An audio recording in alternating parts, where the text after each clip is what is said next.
Paradise Killer is a game that I've not been able to stop thinking about after completing. It's one of those games that I wouldn't have discovered if it wasn't for it being added onto PS Plus. The game is defined as an open-world adventure game developed by Kaizen Gameworks and was initially released on the 4th of September 2020. The player controls a detective known as Lady Loveeyes and must solve the crime to end all crimes, along with others over a 10 to 20 hour campaign. The main core of the game, the exploration or investigations, and the main crime is not the reason I can't stop thinking about the game, but rather its world. The game is set on an island separated from the rest of the real world, an alternate dimension within our own of sorts. And this has been going on for many years, and this island is the 24th incarnation at the end of its existence. Without spoiling much, as I highly recommend this game, the major crime happens on the precipice of the shift to the next island, which results in the shutting down of the process and the release of the protagonist Lady Loveeyes from a multiple-year exile. The world these events take place in is the reason for my curiosity. It involves alien gods, demons, alternate realities, immortality, and more.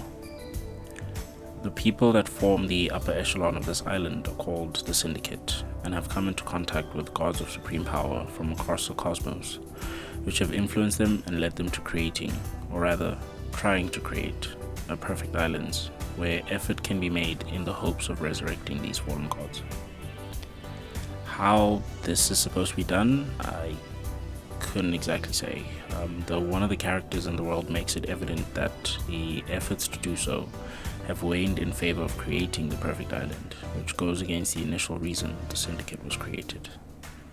And there are multiple pyramids that lie in the ocean surrounding the island, which are meant to house these revived gods, though at the moment only one is occupied.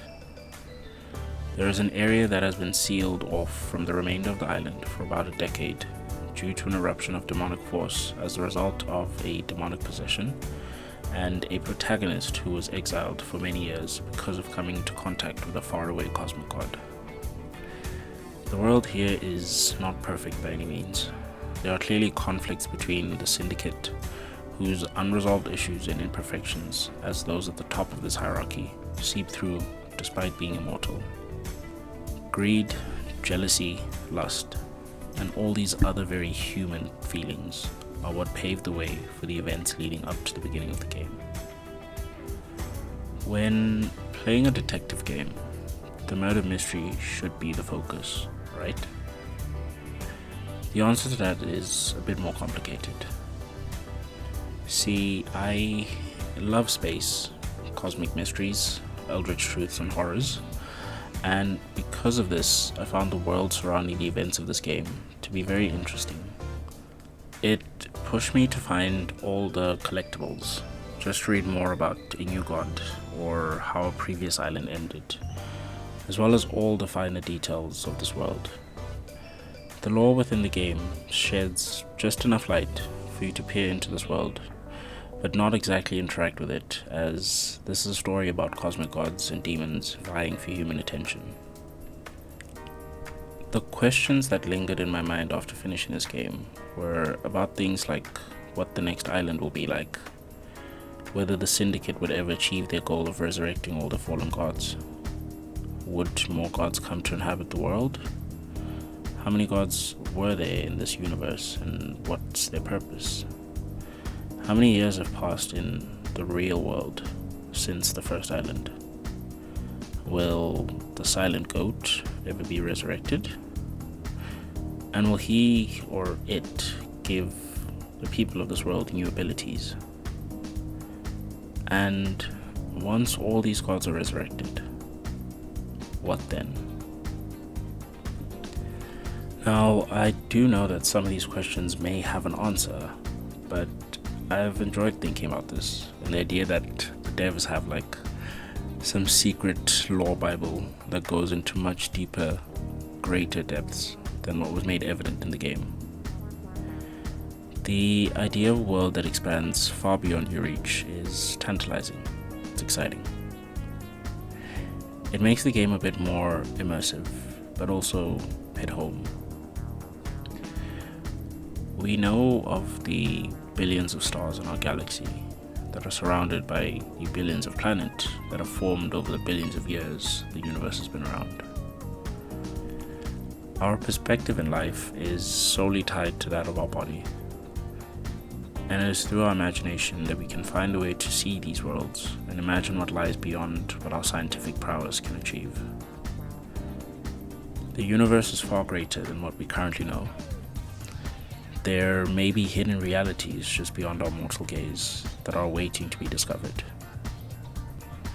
We live in the physical, and yet most of us believe that there is a spiritual and hidden part of our universe which we cannot see, and that we are in some way linked to it through our souls. Playing Paradise Killer made me think that if we were ever to end up meeting aliens and they have some greater grasp of what reality really is, and have gained some supernatural abilities, to say the least, abilities that we do not yet possess, would we not see them as gods? Paradise Killer, beyond its societal issues, raises a question of how we would see these beings. Would we see them as just other forms of life who have attained a state of being that we have not yet reached? Or as beings that we should fear, revere, and praise?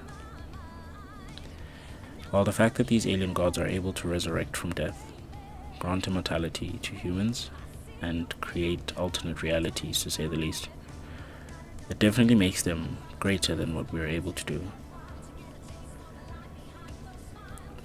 This to me seems more like the cosmic beings from games such as Bloodborne and other beings from Lovecraftian worlds. Interdimensional beings that are yet beyond our understanding of reality, and yet can influence us in some way. Thinking on the reason that the protagonist, Lady Lovedyes, was exiled, I pondered on the fact that the gods in this world do not need to be present to influence the world, which in turn made me wonder why being influenced by a faraway god is an exilable offense, and yet the Syndicate's main goal is to resurrect the fallen gods on Earth. Are only the gods on Earth worth saving? Is possession by a distant god not inherently a good thing if the ultimate goal is to live with them? Thoughts such as these played on my mind and continue to do so, and is what led to the creation of this video. This video is meant to be more of an appreciation of this game.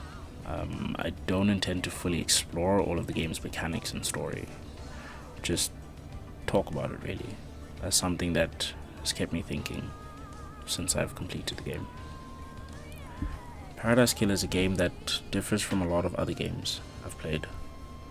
It stayed on my mind and in some ways influenced the way I think. I am a creator myself, creating my own worlds and telling stories, and in a way it sort of changed the way that I think of these worlds and stories, and how we don't necessarily need to know everything about a world in order to enjoy being in it.